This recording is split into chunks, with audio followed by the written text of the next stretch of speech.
오늘 말씀 제목은 이제 거짓과 불법이 지배하는 세상. 근데 사실 더 중요한 제목은 길어서 제가 밑에 별도로 붙였습니다. 이런 세상을 사는 그리스도인은 어떻게 살 것이냐? 거짓과 불법이 지배하는 세상에서 그리스도인은 어떻게 살 것인가? 이 제목을 가지고 말씀을 준비하게 된 배경이 있습니다. 제가 인터넷에서 이런저런 자료를 검토하는 중에 이제 이런 글을 보게 됐습니다. 대도란, 큰 길이라는 뜻이죠. 큰 원칙 또는 기본 상식이라고 볼 수 있다. 원칙과 상식이 무너지니 인의, 어지린 자의 오를 의, 인의와 같은 규범이나 양심 따위를 강조하기 마련이다. 하지만 규범이나 양심마저 더 이상 통하지 않을 때가 문제이다. 원칙과 상식이 통하면 문제가 생겨도 그에 따라 처리하면 어느 정도 예상이 가능하다. 다시 말해 사회적 합의도 쉽고 잘잘못을 가리기도 낫다. 이 뒤에 나오는 내용은 그런데 요즘 세상은 법이나 규범이나 양심이 통하지 않기 때문에 잘잘못을 분별하거나 가려낼 수 없게 되었다는 그런 내용입니다. 그 다음에 나오는 문장은 요즘 세상을 바라보는 저의 느낌을 간단하게 요약하는 것입니다. 인류의 역사는 변하고 발전하지만 인간은 동일하다는 말이 있다. 오늘날 한국을 포함하여 세계 모든 나라가 마치 노아의 시대처럼 대도를 저버리고 원칙과 상식이 통하지 않는 양심이 마비된 세상이 되었다. 하나님의 법은 이미 오래전에 무너졌고 사람이 만든 법도 이제는 거의 쓸모없는 세상이 되었다.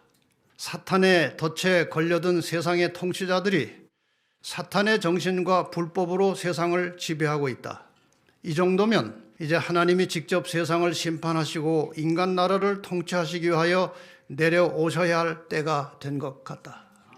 이거는 저의 느낌이지만 진지한 신앙을 가지고 재림을 바라보고 살아가는 모든 재림 성도들의 같은 마음일 것입니다. 오늘날 이 세상을 지배하는 불법의 원조는 루스벨, 사탄입니다. 그 사탄이 어떻게 불법을 시작했는지, 어떻게 해서 이 우주 안에 불법이 들어오게 되었는지를 다 아시는 이야기지만 간단하게 설명을 좀 드리겠습니다. 이사야 14장 12절로 14절의 말씀을 우리가 다 잘 알고 있습니다. 너 아침의 아들 계명성이여 어찌 그리 하늘에서 떨어졌으며 너 열국을 엎은 자여 어찌 그리 땅에 찍혀는고. 여기 아침의 아들 계명성이라고 하는 것은 루스벨을 가리킵니다. 이 계명성이라고 하는 말이 또 다른 영어 표현으로 루시퍼입니다. 거기서 루스벨 이름이 나왔습니다. 내가 내 마음에 이르기를 내가 하늘에 올라 하나님의 무별 위에 나의 보좌를 높이리라. 내가 북극 지폐의 산 위에 좌정하리라. 가장 높은 구름에 올라 지극히 높은 자 하나님과 비기리라 하도다. 피조물, 천사, 그러나 천사 중에서 가장 힘있고 아름다운 루스벨이 하나님과 같아지고자 하는 마음을 품게 되었습니다. 여기에 대하여 우리 부조와 선지자 이렇게 설명을 하고 있습니다. 그는 하늘의 존재자들을 다스리는 율법에 관하여 의심을 심어주기 시작하였다. 다른 동료 천사들에게 의심을 심어주기 시작했다는 말이에요. 그는 다른 세계들의 거민들에게는 율법이 필요할 수도 있겠지만 천사들은 더 높은 존재들이므로 그와 같은 속박이 필요 없다. 왜냐하면 그들 자신의 지혜가 충분한 안내자가 되기 때문이다 라고 암시하면서 동료 천사들을 미혹하고 유혹하기 시작했습니다. 계속해서 이렇게 기록하고 있습니다. 그는 자기 자신이 완전히 하나님께 충성한다고 주장하면서 하나님의 정부의 안정을 위해 하늘의 질서와 율법을 변경할 필요가 있다고 주장하였다. 하나님이 만들어 놓으신 율법을 좀 변경해야 된다고 주장한 것입니다. 천사들에게. 이와 같이 하나님의 율법에 반대하도록 선동하고 그의 휘하에 있는 천사들의 마음에 자신의 불만을 넣었다. 이게 루스벨의 정신이었습니다. 여기 율법이라는 말이 자주 나오고 이 율법을 거스르는 것을 불법이라고 합니다. 사탄의 정신은 질서를 파괴하고 법을 지키지 않고 더 나아가서 법을 자신에게 맞추어서 변경하려고 하는 것입니다. 결국 루스벨은 하늘의 법과 질서를 깨뜨리려고 하다가 하늘에서 쫓겨났고 그 후에 창조된 루스벨이 하늘에서 쫓겨난 이후에 창조된 지구에 침입해 들어와서 아담과 하와에게 똑같은 정신, 법을 지키지 않는 정신을 불어 넣었습니다. 사람이 범죄하기 전에도 에덴 동산에 하나님이 내려주신 법이 있었습니다. 법이라고 하는 것은 하나님께서 우주를 통치하시는 데 필요한 아주 기본적이고 필수적인 조건이기 때문에 인간이 범죄하기 전에도 에덴 동산에 단순한 법이 있었어요.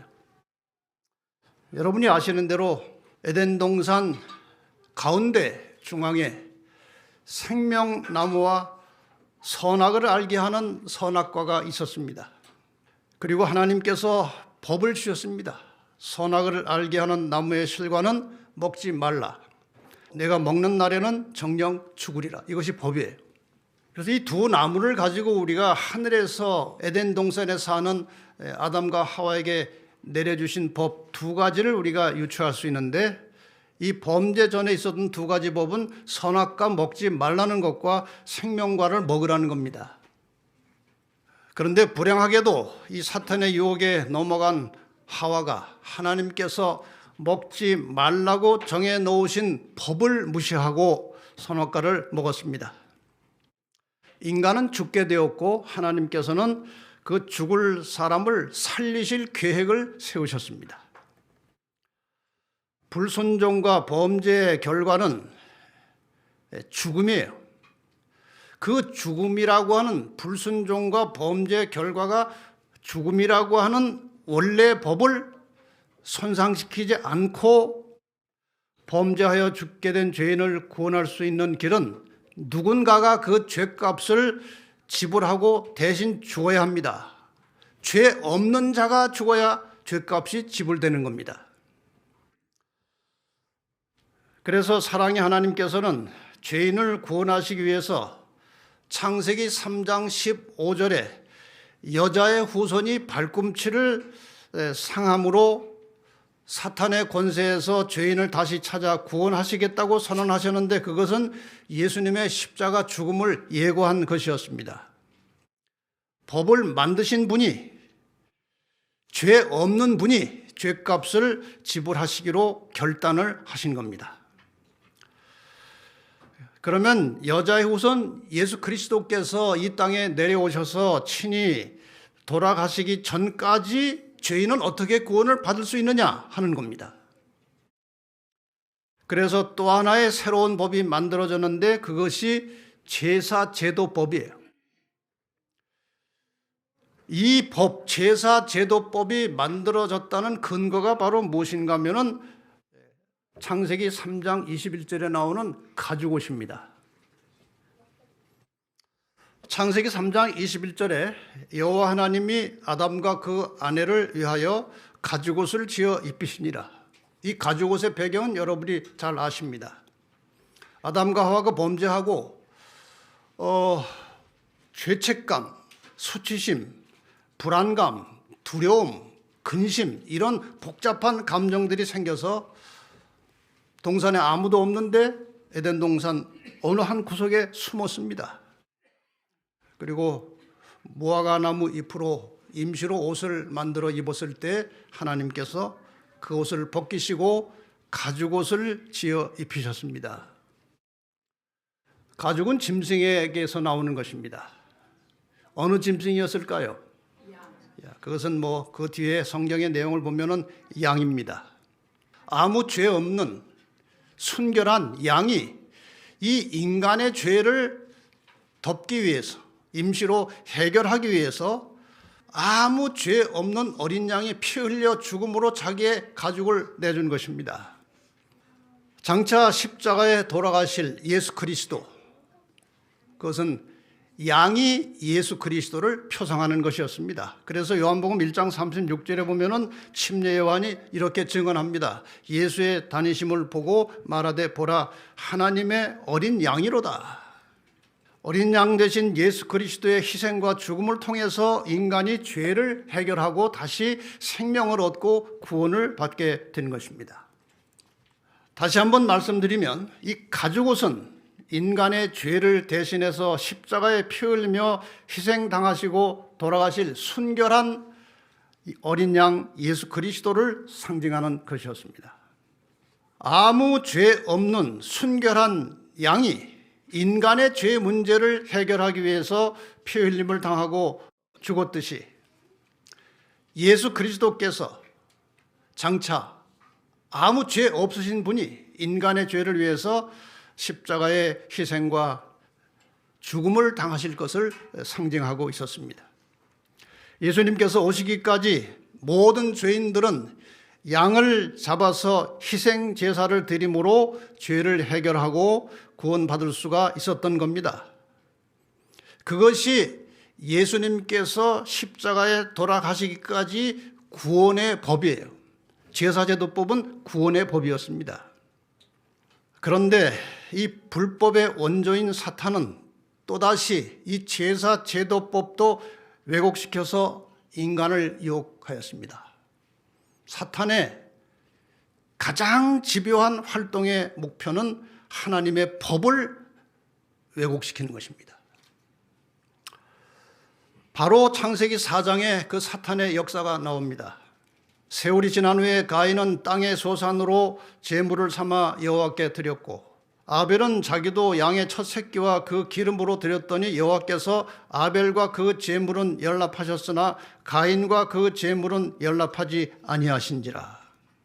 하나님께서 법대로 제사드린 아벨의 제물은 받으셨는데 하나님을 섬긴다고 하면서 법을 지키지 않는 가인의 제사는 받지 않으셨습니다. 가인이 다른 신에게 제사 드린 거 아니죠. 하나님께 제사 드린다고 하면서 하나님의 법대로 하지 않았습니다. 하나님께서 인류를 구원하시는 사역에 있어서 법과 계명을 지키는 것은 생명처럼 중요한 것입니다. 사탄은 가인의 마음을 충동시켜서 하나님이 정하신 법을 바꾸도록 유혹한 것입니다. 가인의 제단과 제물은 그 이후에 우상 숭배자들이 드리는 모든 변질되고 왜곡된 제사의 원조가 된 것입니다. 그 이후에 얼마나 이상한 제사들이 생겨나는지 여러분 잘 아시죠? 인신제사. 사탄은 저런 제사를 만들어낸 것입니다. 하나님의 제사법을 왜곡시켜서 조상에게 제사 드리는 것, 저 제사는 어디서 시작된 것입니까? 왜 죽은 조상들에게 왜 제사를 드립니까?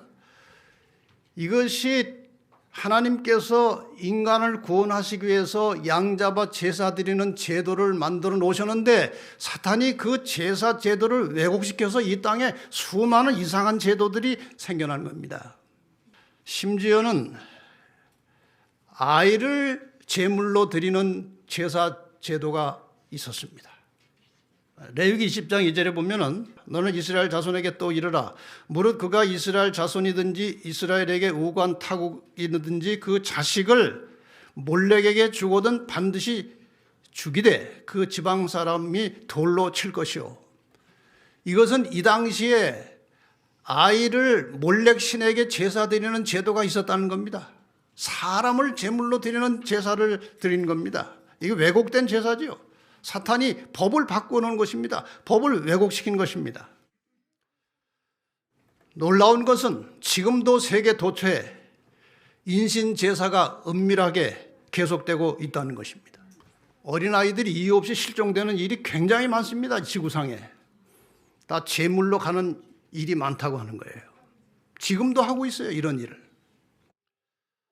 사탄이 하나님을 대적하고 그 백성들을 멸망으로 이끌어가는 전략의 핵심은 인간을 구원하시는 하나님의 법을 왜곡시키고 공격하는 것입니다. 그래서 선악의 전쟁은 인류를 구원하시려고 하는 하나님과 인류를 멸망시키려고 하는 사탄사에 일어나는 선악의 전쟁은 법싸움이에요. 온 우주를 창조하신 하나님께서 법과 질서를 기준으로 해서 우주를 통치하십니다. 하나님 생각대로 마음대로 하시는 것이 아니고 법과 질서를 가지고 우주를 통치하십니다. 제가 여러 차례 설명드렸던 시편 97편 2절에 보면 의와 공평이 그 보좌의 기초로다 그랬어요. 의라는 것은 이제 체데크라고는 이 말은 어떤 기준이나 법을 말합니다. 이 공평이라고 하는 것은 이 미스파트라고 하는 원어인데 이것은 그 기준에 의해서 공정하고 공평하게 다스리는 것을 통치하는 것을 말합니다. 의와 공평이 하나님의 보좌, 하나님의 존재의 기초라고 말씀하셨어요. 그래서 하나님이 정해놓으신 이 법과 질서는 어떤 인간도 어떤 피조물도 바꾸어서는 안 되는 것입니다. 절대 불변이에요. 하나님이 정하신 법은 절대 불변입니다. 말씀드렸던 대로 범죄 이전에 에덴 동산의 법은 단순했습니다. 선악과 먹지 말고 생명과 먹으라는 것입니다. 그런데 인간이 범죄에서 죄인이 된 이후에는 이 땅에 온갖 죄악들이 발생하고 부도덕한 사회가 되었습니다. 그래서 세상의 이 모든 법의 기초가 되는 법을 하나님께서 조금 더 세분화시켜서 만들어 주셨는데 그것이 바로 십계명이에요. 이 십계명은 모든 인간 사회의 가장 기준이 되는 법이에요. 왼쪽에 있는 첫째 계명부터 넷째 계명까지는 하나님을 사랑하라는 법이고 너희를 창조하신 하나님을 존중하고 사랑하고 경배하라고 하는 법이에요. 그 다음에 또 오른쪽에 있는 다섯째 계명부터 열째 계명까지 이 여섯 계명은 사람 사랑에 관한 법이에요. 불법의 원조 사탄은요, 사람들이 이 하나님의 법을 지키지 못하도록 목숨을 걸고 활동하고 있습니다. 오늘날 우리는 지난 성경에 나오는 6천여 년의 역사를 지나면서 사람들이 하나님의 법을 지키지 못하도록 일해온 그 사탄의 일의 결과, 그 열매를 우리는 보고 있는 것입니다. 여러분, 저 십계명을 하나씩 잘 살펴보시기 바랍니다. 나 외 다른 신을 섬기지 말라. 절대로 폐하면 안 되는 법이에요. 우상을 만들어 절하지 말라. 이것이 폐하면 우상이 들어오는 것입니다. 하나님과 멀어지는 거예요. 하나님의 이름을 망령되이 일컫지 말라. 안식일을 기억하여 거룩히 지키라. 저기에 변경되거나 지키지 않아도 될 법은 하나도 없어요. 부모를 공경하라. 살인하지 말라. 간음하지 말라. 도적질하지 말라. 거짓 증거하지 말라. 탐내지 말라. 저 중에서 없어도 되는 법이 어디 있습니까? 십계명은 절대로 불변의 법이고 하나님께서 인간의 속성과 인간의 죄된 모든 기질들을 다 아시기 때문에 그것을 방지하기 위해서 저 기준법을 하나님께서 직접 만들어서 주신 것입니다. 그래서 사탄은 사람들이 이 두 가지 큰 법 속에 들어있는 10개의 계명을 지키지 못하도록 부지런히 일해왔습니다. 이러한 사탄의 활동은 매우 성공적이었습니다. 왜 사탄의 그러한 하나님의 계명을 지키지 못하도록 인도하고 미혹하는 사탄의 계획이 왜 성공적이었을까요? 인간은 태어날 때부터 이 죄된 속성과 성향을 가지고 태어나기 때문에 사탄의 말을 듣는 것은 아주 쉽고 하나님의 법을 지키는 것은 쉽지 않은 것입니다. 그래서 사탄이 일하기가 아주 쉬운 거예요. 여러분의 체질과 우리의 삶이 사탄에게 쉽게 넘어가는 그런 허약한 체질이 되지 마시고 언제나 성령의 능력을 의지해서 사탄이 우리를 함부로 미혹하거나 우리를 시험에 들지 못하도록 하는 강력한 성령 충만한 그리스도인들이 되시기를 바랍니다. 요한복음 8장 44절에 이제 요한이 우리의 속성을 이렇게 표현했습니다. 너희는 너희 아비 마귀에게서 났으니 이는 저가 거짓말장이요 거짓의 아비가 되었습니다. 이 거짓의 아비의 자식으로 나왔으니 거짓을 잘 하겠어요? 못 하겠어요? 그래서 우리가 거짓이 쉬운 거예요. 근데 교회를 오래 다니면 거짓이 어려워져요. 신앙생활을 하기 전에는 거짓말해도 하나도 양심에 걸림이 없이 그냥 하는데 신앙생활을 오래 하다 보면 거짓말을 전혀 안 하기는 쉽지 않고 하고 나면은 양심에 찔림이 온다는 것 자체가 성령의 역사가 있다는 것입니다. 여러분 죄책감이 들 때 실망하지 마시고 내 마음에 죄책감이 든다는 것은 나에게 성령께서 역사하고 계시다는 증거입니다.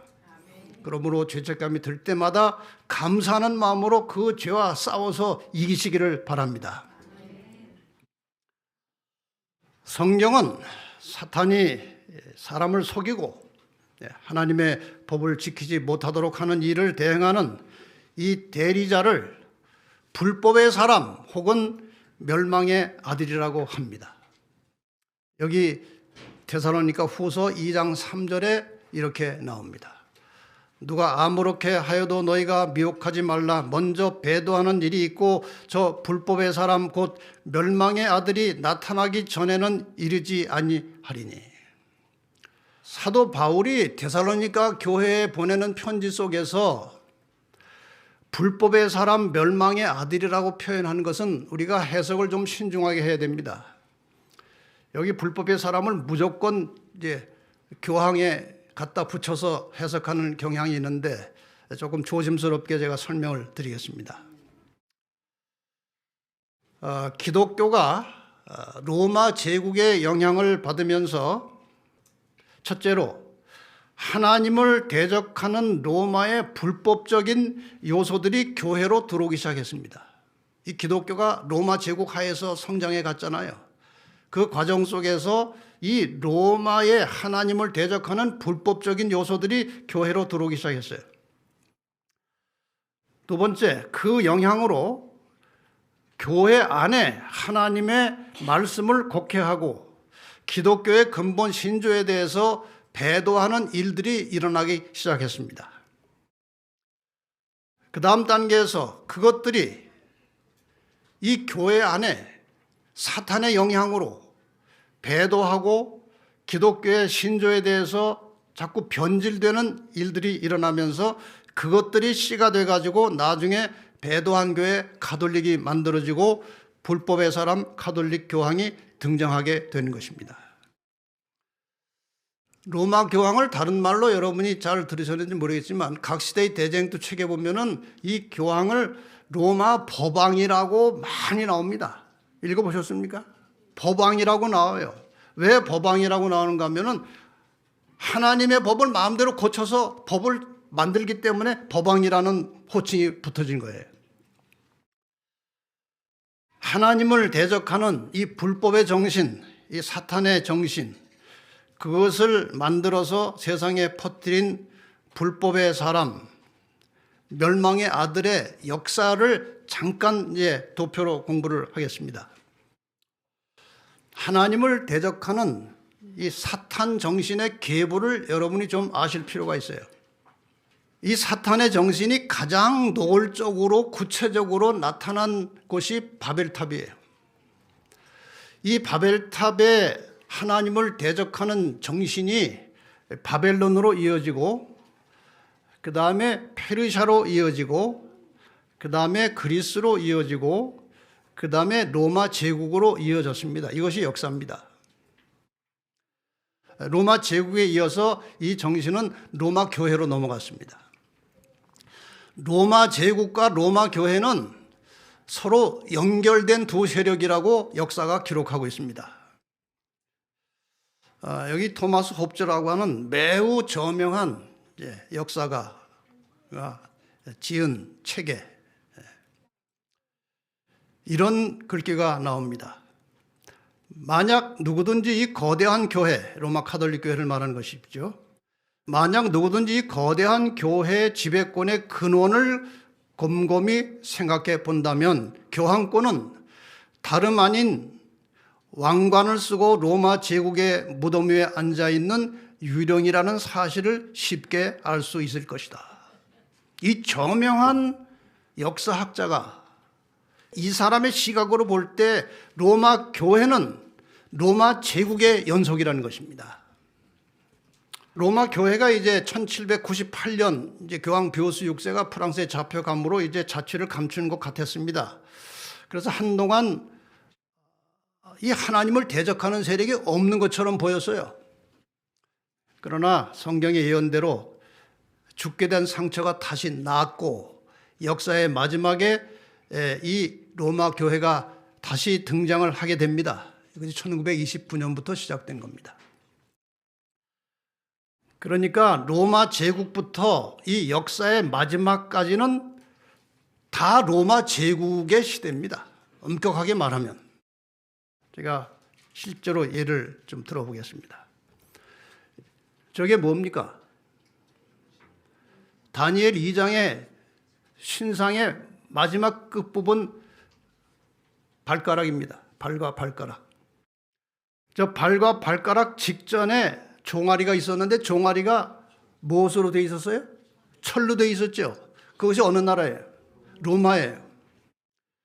그런데 저 발과 발가락은 역사의 마지막에 해당하는 것인데 그 역사의 마지막 부분에 뭐가 섞여 있어요? 철이 섞여 있는 거예요. 이건 로마가 끝까지 간다는 것입니다. 역사 마지막까지. 로마 제국의 형태로 가는 게 아니고 로마 교회 형태로 로마 제국이 끝까지 가는 겁니다. 이 철나라는 로마는 세상 끝날까지 존재하는 겁니다. 그 다음에 다니엘 7장에 네 짐승이 나오는데 저 네 번째 괴물 같은 짐승이 어느 나라를 상징하는 것입니까? 로마예요. 이 로마를 상징하는 이 괴물의 머리에서 뭐가 나왔어요? 작은 뿔이 나온 것입니다. 이 작은 뿔이 바로 교황권을 상징하는 것이 역사적으로 너무나 명확한 겁니다. 그러니까 이 로마 교회라고 하는 것은 모양만 종교적 모양을 가지고 있지 로마 제국의 연속이에요. 그래서 작은 뿔은 넷째 짐승에 속해 있었고 넷째 짐승의 정신과 성격을 그대로 가지고 세상 끝날까지 가는 것입니다. 최근에 2015년도에 제가 지금 드린 말씀을 증명하는 확실한 증거가 하나 나왔는데 타임 잡지에 2015년 9월 26일 타임 잡지에 교황의 사진과 함께 그를 무엇이라고 이름을 붙였는가? The New Roman Empire. 새로운 로마 제국의 등장으로 본 것입니다. 이 로마 제국에서 이 세상 끝날까지 지속될 로마 제국에서 가장 널리 보편적으로 퍼져 있던 종교는 태양신을 섬기는 미스라 종교였습니다. 그리고 태양신을 섬기는 예배일은 영어 단어 그대로 썬데이, 일요일이었습니다. 나중에 이제 기독교가 타락해서 10계명에 명시된 안식일 대신에 다른 예배일을 선택하게 되었는데 이것이 바로 태양신을 섬기는 자들의 예배일 일요일을 선택한 것입니다. 그러니까 바울이 데살로니가 후서에서 말하는 불법의 비밀, 불법의 사람의 개념은 이미 로마 시대의 시작이 되었고 마지막 종말의 시대에 예수님 재림 직전에 그 절정을 이루게 될 것인데 그것이 바로 교황권의 등장입니다. 이것이 불법의 사람이에요. 사탄의 정신, 다시 말하면 불법 정신을 이어가는 계보의 마지막 세력이 바로 교황권인데, 이 교황권이 사탄의 율법 파괴의 정신으로 저지른 최악의 마지막 배도는 하나님이 직접 기록하신 십계명을 변경한 것입니다. 분명히 하나님께서는 십계명을 명확하게 기록해서 사람들에게 주셨습니다. 이 속에 안식일을 기억하여 거룩히 지키라고 아주 분명하게 하나님께서 제시해 주셨어요. 그런데 천주교회가, 이 교황의 권세가 계명을 바꾼 것입니다. 하나님의 법을 바꾸는 것은 사탄의 정신이에요. 그것이 계속 이어져 로마 제국을 통해서 이어져 오다가 이 교황권에 의해서 절정을 이루면서 하나님의 계명에 안식일 대신 주일을 지키라고 바꿔놓은 겁니다. 그 다음에 둘째 계명은 우상을 만들어 섬기지 말라는 계명은 삭제했습니다. 성경의 예언을 보면은 이 종말의 시대에는 하나님을 믿는 기독교가 하나님의 법 십계명을 따르지 않고 천주교의 십계명 법을 따르게 될 것이라고 예언되어 있습니다. 그런데 지금 대부분의 개신교회가 WCC나 WEA를 통해서 천주교의 깃발 아래 들어가고 있습니다. 이것이 오늘 우리가 살고 있는 역사의 현실입니다. 자, 십계명을 다시 한번 주시해 보십니다. 저 왼쪽의 법률은 종교적 법률입니다. 종교적 법률을 사탄이 많이 파괴했습니다. 오른쪽의 법률은 사회적 법률이에요. 근데 사탄이 종교적 법률을 얼마나 성공적으로 파괴했습니까? 나 외 다른 신을 섬기지 말라. 무수하게 많은 다른 신들이 생겨났습니다. 우상을 만들지 말라. 무수하게 많은 우상이 만들어지고 있습니다. 하나님의 이름을 망령되이 일컫지 말라. 로마 교황권은 자신이 하나님의 대리자라고 말합니다. 안식일을 개혁하여 거룩히 지키라. 이것은 주일로 대체했습니다. 다 파괴했어요. 사회적 법률 모두가 무너졌습니다. 여기 사회적 법률의 무너짐에 대해서 이 종말에 대해서 디모데후서 3장 1절로 5절에 이 사회적 법률이 어떻게 무너지는지에 대해서 아주 장황하게 설명하고 있습니다. 내가 이것을 알라 말세에 고통한 때가 이르리니 사람들은 자기를 사랑하며 돈을 사랑하며 자긍하며 교만하며 회방하며 부모를 거역하며 감사치 아니하며 거룩하지 아니하며 무정하며 원통함을 풀지 아니하며 참소하며 절제하지 못하며 사나우며 선한 것을 좋아 아니하며 배반하여 팔며 조급하고 자고하며 쾌락을 사랑하기를 하나님 사랑하는 것보다 더하며 경건의 모양은 있으나 경건의 능력은 부인하는 자니 이 같은 자들에게서 내가 돌아서라. 이것이 사회적 법률이 완전히 망가진 인간 사회를 아주 적나라하게 표현하고 있는 것입니다. 오늘날 세상의 형편의 단면을 보여주는 동영상 몇 가지 제목들을 제가 한번 살펴봤습니다. 이런 것들이에요. 가짜 뉴스 세상, 진짜보다 더 진짜 같은 가짜 뉴스, 가짜가 판치는 세상, 세상 모든 게 불법인 이유, 나라 누가 지키나 불법이 합법이 되는 세상. 이것은 단순히 우리나라만의 현상이 아니고 세계적인 현상이에요. 여기에 대해서 제가 좀 상세하게 이런 글로 표현을 해본 것입니다. 창조주 하나님이 정해놓으신 선악의 기준이 무너졌다. 하나님께서 인간의 마음속에 넣어주신 양심은 마비되었다. 선을 악하다고 하고 악을 선하다고 하는 세상이 되었다. 자기에게 맞으면 선이라고 하고 자기와 틀리면 악이라고 한다. 힘 있는 자가 악한 일을 해도 그것은 선이고 힘이 없는 자가 선한 일을 해도 힘 있는 자가 그것을 악이라고 우기면 악이 된다. 불법과 무법과 편법이 세상을 지배한다. 하나님의 법이 무너진 세상에 살아가는 사람들은 이제 인간의 법도 지키지 않는다. 법이 세상을 지배하지 못하고 인간의 부패하고 왜곡된 양심과 힘이 세상을 지배한다. 인간 사회의 거짓과 사기와 속임수가 편만하다. 가짜가 너무 많아서 진짜도 가짜같이 보이고 가짜를 진짜로 착각하는 세상이 되었다. 인간이 마땅히 추구해야 하는 가치관은 맥없이 무너져 버렸다.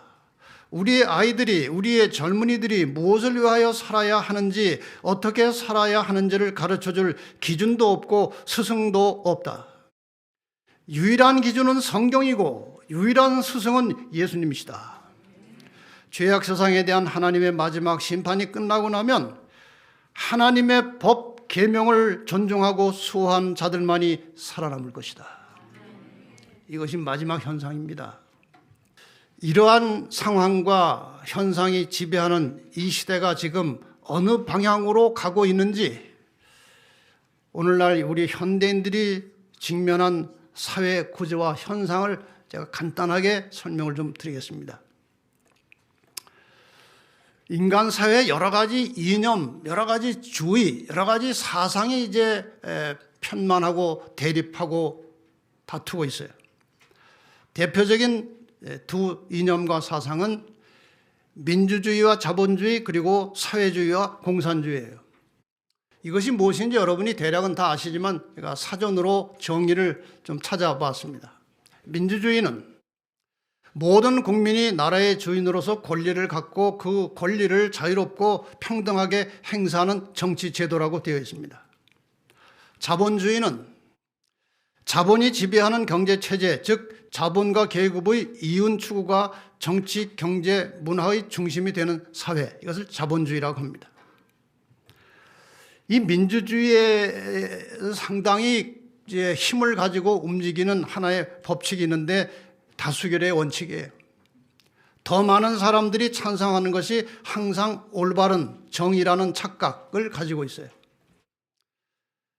그런데 세상 역사를 돌아보면 유대 사회나 종교 암흑 시대의 예를 들어보면 다수가 완전히 틀린 시대였습니다. 다수가 언제나 옳은 게 아니에요. 인간의 다수는 죄인들의 집단의 다수이기 때문에 얼마든지 잘못될 수 있는 것입니다. 사회주의란 무엇이냐? 사회주의는 생산수단의 사회적 소유가 실현되고 사람들은 노동에 따라서 분배를 받는다고 하는 공산주의 1단계다. 공산주의는 무엇이냐? 신분이나 계급에 상관없이 생산물을 공평하게 나누어 가져서 경제적으로 평등한 사회를 목적으로 하는 사상이다. 이렇게 되어 있어요. 아주 좋은 사회이고 좋은 사상이죠. 공정하게 분배한다고 하는데 통치자의 죄악성, 인간의 이기심과 욕심 때문에 공동소유와 공정분배가 불가능하고 실현될 수 없는 겁니다. 이런 것은. 자, 여러분, 이 두 개념 중에서 어느 것이 선이고 어느 것이 악이라고 생각하십니까? 어느 것이 선이고 어느 것이 악이에요? 모든 인간은 죄인이고 죄인은 사탄의 영의 지배를 받는 것입니다. 하나님과 사탄 사이에 일어나고 있는 선악의 싸움에서 전적으로 온전히 하나님의 계명과 법에 충실하지 않으면 그건 하나님의 편이 아닙니다. 하나님의 편이 아니라면 사탄의 편입니다. 둘 중에 하나입니다. 중간지대가 없어요. 성경에는 중간지대가 없어요.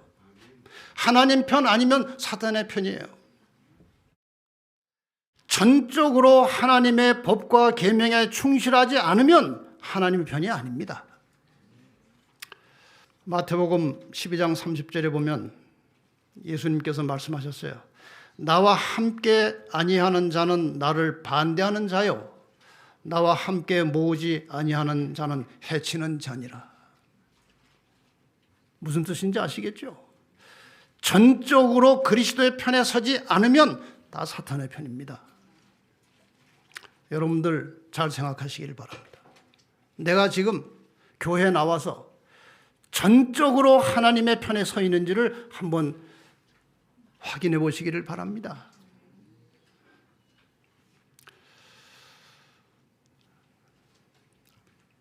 그러므로 그리스도인은 이 세상 정치에서 인간이 만든 어떤 당을 적극 지지하는 것은 올바른 일이 아닙니다. 인간이기 때문에 누구나 다 정치적 성향은 가질 수 있어요. 성향은 가질 수 있어요. 이런 생각, 저런 생각 서로 다를 수 있어요. 교회 안에도 서로 다를 수 있어요. 이런 생각, 저런 생각 다 가질 수 있어요. 그리스도인이 소속된 당은 예수당입니다. 예수당의 정신은 사랑입니다. 개인의 정치적 성향 때문에 사랑이 식어지는 것은 어리석은 일이고 그것은 하나님의 뜻이 아닙니다. 사탄이 대적하는 유일한 대상은 여자의 남은 자손, 곧 하나님의 계명을 지키는 사람들입니다.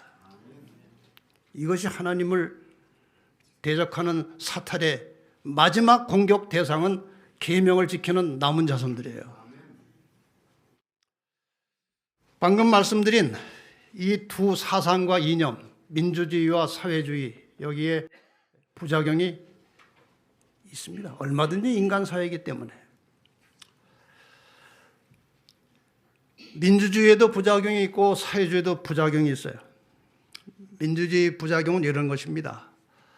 다수결이 항상 옳다고 하는 그릇된 고정관념이 만들어지고 그러다 보니까 다수결을 인위적으로 만드는 사회가 되어버린 것입니다.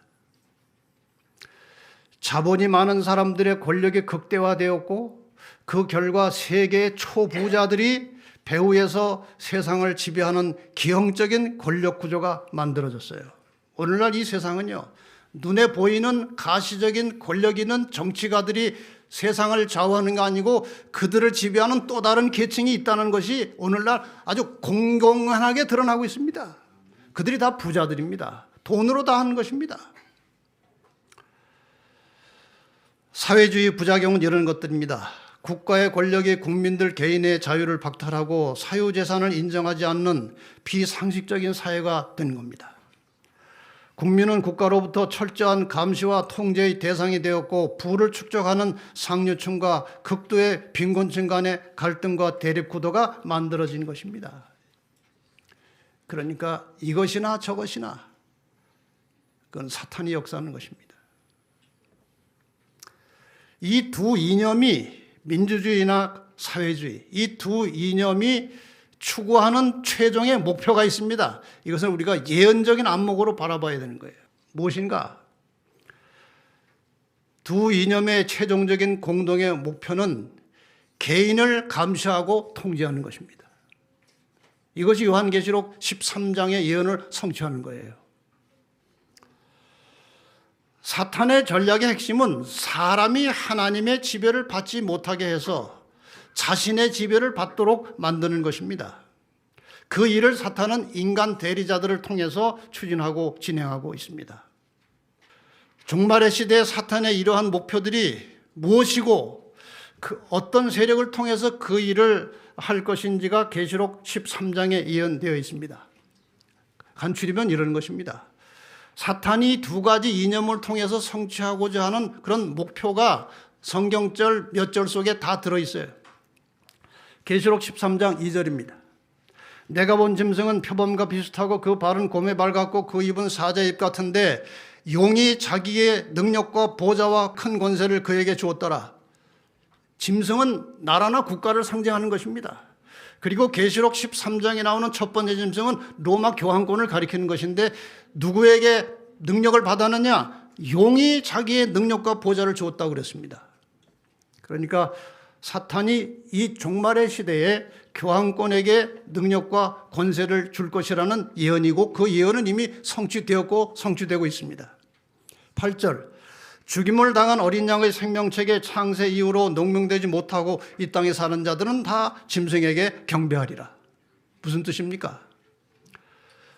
결국은 이 마지막 시대에 교황권에 대한 경배를 강요할 날이 올 것입니다. 이 지구상에 어린 양의 생명책에 이름이 기록된 구원받은 자들 외에는 온 세계가 이 마지막 시대에 사탄으로부터 권세를 받은 교황의 권세에 굴복할 것이라는 말씀이에요.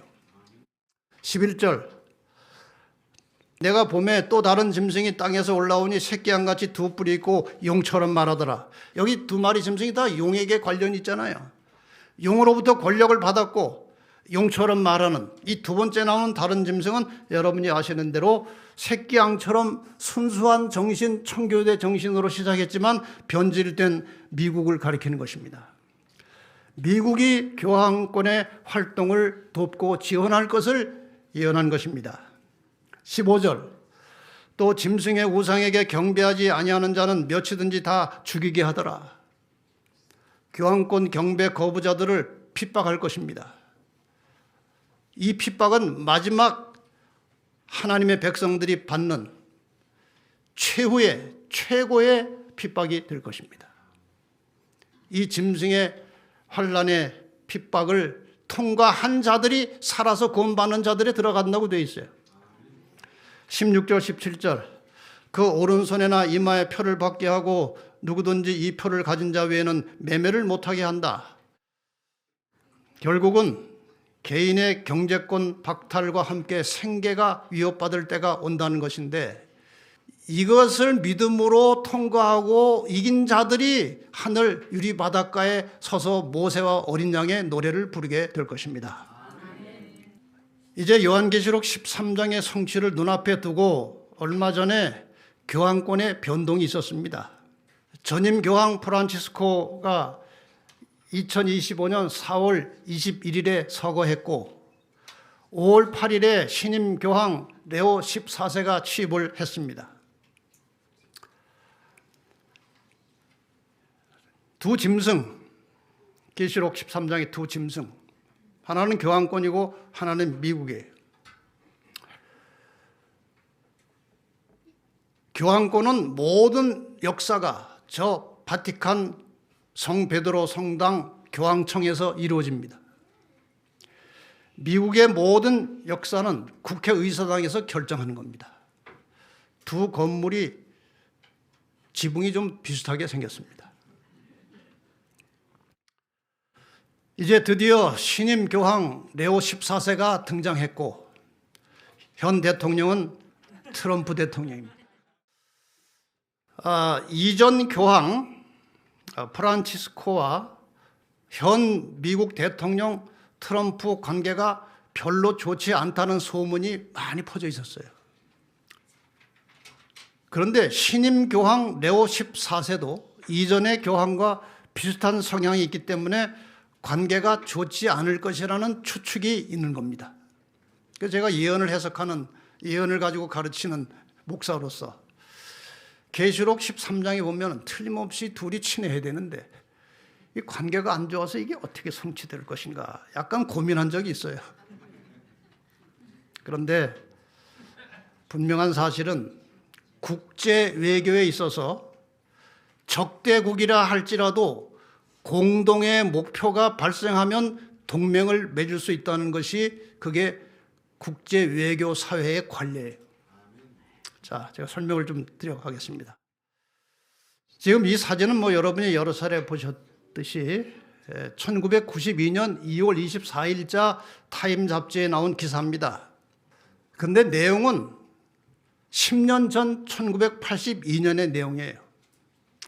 그 당시 교황, 82년 당시 교황 요한 바오로 2세와 미국 대통령 레이건이 바티칸 교황청에서 극비리에 만나서 홀리 얼라이언스, 거룩한 동맹을 맺은 후에 함께 힘을 모아서 한 일이 무엇이냐? 동국 공산권을 무너뜨린 거예요. 그러니까 미국과 바티칸은 태생적으로 적대 관계입니다. 그 유럽에서 가톨릭의 박해를 피해서 도망 나와서 이 청교도들이 미국을 세웠기 때문에 이 가톨릭과 미국 개신교는 적대 관계예요. 헌법상으로도 이 미국은 교황청 바티칸과 외교 관계를 수립할 수 없게 돼 있어요. 대사 교환을 하지 않았어요. 그런데 공동의 목표가 발생한 것입니다. 미국은 세계 패권을 장악하고 싶은데 소련 때문에 안 되는 거예요. 교황은 교황대로 동구 공산권의 수많은 그 가톨릭 신자들을 해방시켜줘야 되는데 그 소련 때문에 어려운 거예요. 적대 관계지만 공동의 목표가 생겼어요. 둘이 동맹을 맺고 공산권을 무너뜨린 것입니다. 이것이 외교 사회예요. 자, 그러면은 이제 이 트럼프 대통령과 레오 14세 사이에 뭔가 또 동맹이 있지 않겠습니까? 저는 예언적으로 그렇게 봅니다. 무엇이 공동의 목표가 될 것이냐를 제가 여러 자료를 가지고 이제 찾아봤던데 드디어 이런 겁니다. 2023년 4월 18일자 캐톨릭 뉴스 에이전시에 뉴 세베스라고 하는 단어가 나옵니다. 새 안식일. 그동안은 로드스데이, 주의 날, 주일이라고 불렀어요. 근데 이제 그것을 안식일이라고 부르기 시작한 것입니다. 왜 일요일을 안식일이라고 부르겠습니까? 구약시대의 안식일은 철저하게 지켜져야 했고 안식일을 범하는 자들은 죽임을 당했습니다. 그래서 앞으로 이 일요일을 안식일처럼 지키라고 하는 메시지입니다. 반드시 지켜야 되고 철저하게 지켜야 되고 이것을 안 지키면 처벌을 받을 수 있다고 하는 메시지예요. 실제로 그거 제가 문서에서 여기저기 본 것입니다.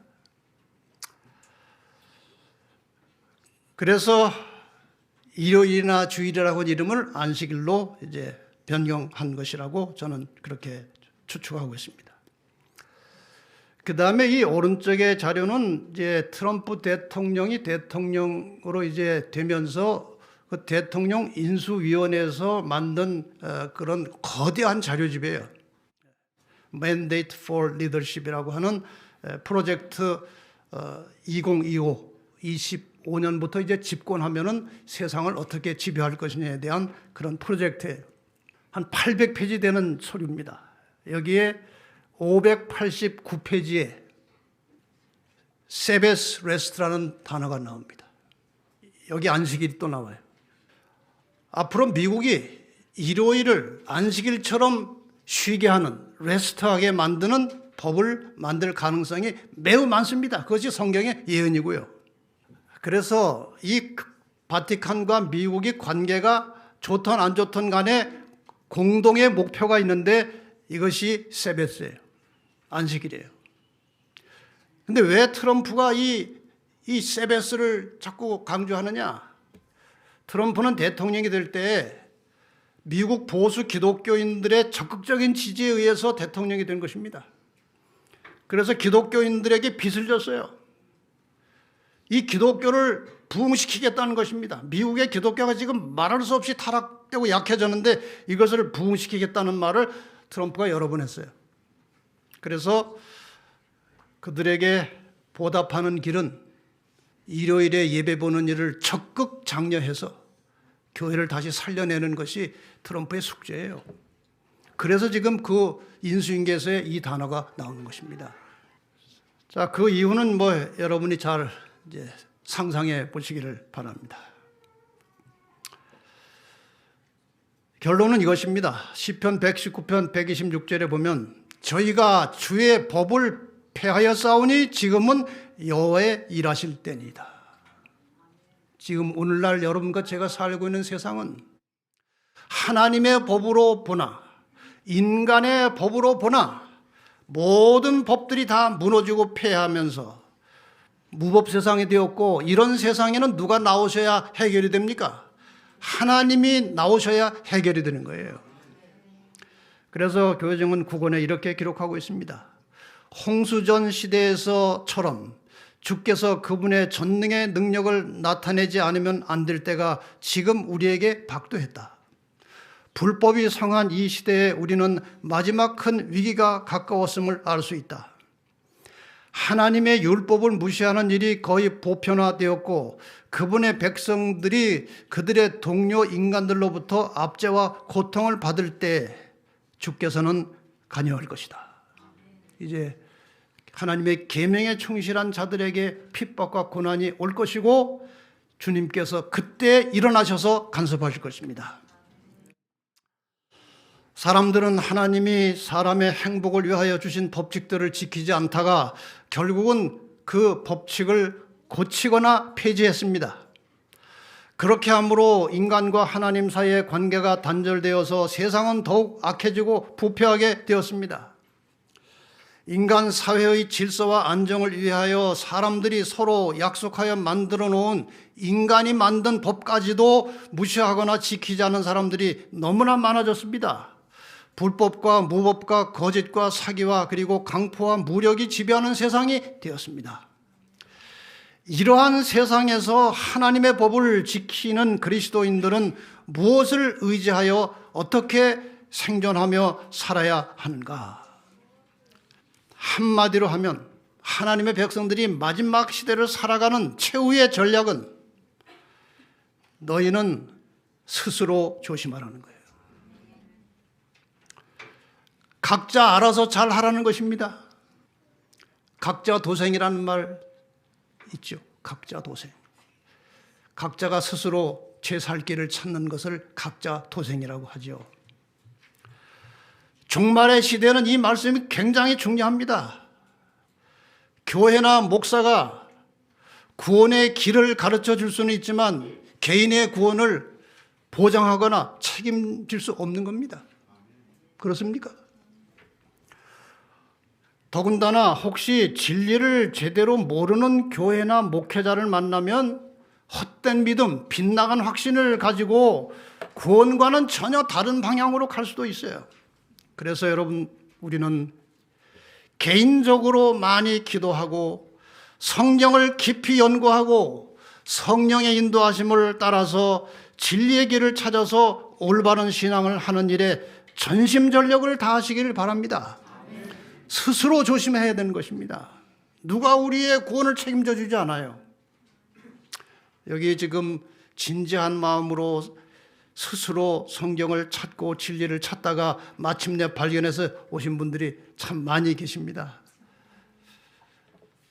하나님의 선하신 인도하심에 감사합니다.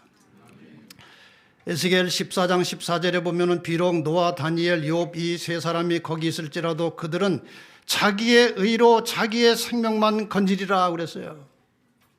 여러분 개인의 신앙을 잘 지키시기를 바랍니다. 저희가 주의 법을 폐하여 싸우니 지금은 여호와의 일하실 때니다. 그 다음 말씀을 제가 강조하고 이제 끝내려고 합니다. 그러므로 내가 주의 계명을 금 곧 정금보다 더 사랑하나이다. 마지막 시대의 사람들은 하나님의 법을 폐했으나 하나님의 백성들은 이전 어느 때보다도 하나님의 계명을 정금보다 더 사랑하는 성도들이 되시기를 바랍니다. 온 세상이 무법천지가 되었을 때 법을 철저하게 지키는 사람들이 빛나게 될 것입니다. 흑암이 깊어질수록 빛이 더욱 밝게 빛나듯이 거짓과 불법이 지배하는 세상에서는 진실하고 정직한 마음으로 법을 지키는 자들이 큰 빛을 발하게 될 것입니다. 종말의 시대의 계명을 지키는 남은 자손들이 바로 그러한 사람들이 되어야 하지 않겠습니까? 계명의 정신은 사랑이고 계명을 지킨다는 것은 하나님과 사람을 사랑하는 것입니다. 하나님 사랑에 대한 가장 확실한 증거는 우상을 섬기지 않고 안식일을 거룩하게 존귀하게 즐겁게 지키면서 창조주 하나님을 경배하는 것입니다. 사람을 사랑한다는 것은 남에게 대접을 받고자 하는 대로 남을 대접하는 것입니다. 사탄은 마침내 하나님의 법을 순종하는 자들을 핍박하고 죽이려고 할 것입니다. 마지막에 살아남을 자들은 사탄의 이러한 위협과 핍박에 굴복하지 않고 하나님의 계명을 지키며 순종하는 일에 목숨을 걸고 순종하는 사람들입니다. 불법과 무법의 시대를 극복하고 살아남는 각자 도생의 방법은 나의 생명을 하나님의 손에 맡기고 삶의 순간마다 성령의 능력과 인도하심을 따라서 사는 것입니다. 기독교 신앙의 세 가지 기본 정신 제가 종종 말씀드렸습니다. 종말 신앙, 순교 신앙, 오늘 신앙입니다. 이것을 정리하면 이런 것입니다. 나의 목숨이 언제 끝날지라도, 주님이 언제 오실지라도 주님의 재림을 맞이할 수 있는 준비된 삶을 살면서, 이게 종말 신앙이에요. 하나님의 법도를 따라서 사는 일에 목숨을 걸고, 이것이 순교 신앙이에요. 오늘 하루를 충실하게 정결하게 성령의 능력을 의지하여 품성 변화와 복음 전도를 위해서 사는 것, 이것이 오늘 신앙입니다. 이것이 기독교 신앙의 기본이에요. 여러분 항상 주의 재림을 맞이할 수 있는 준비된 마음을 가지고 사시기를 바랍니다. 하나님의 법을 지키는 일에 있어서는 절대로 양보하지 마시고 목숨을 걸고 하나님의 계명에 충실한 그리스도인들이 되시기를 바랍니다.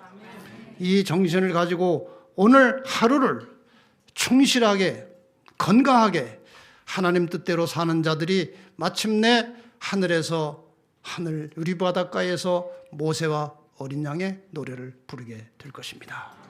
아무쪼록 오늘 이 자리에 참여하신 모든 진리의 뿔께 성도 여러분, 그날의 하늘에서 꼭 함께 만나게 되기를 바랍니다.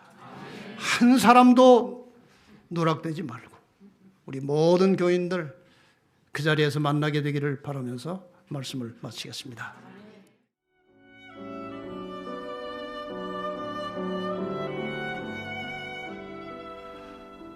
두려워 말라, 내가 너와 함께 함이니라. 놀라지 말라, 나는 네 하나님이 됨이니라.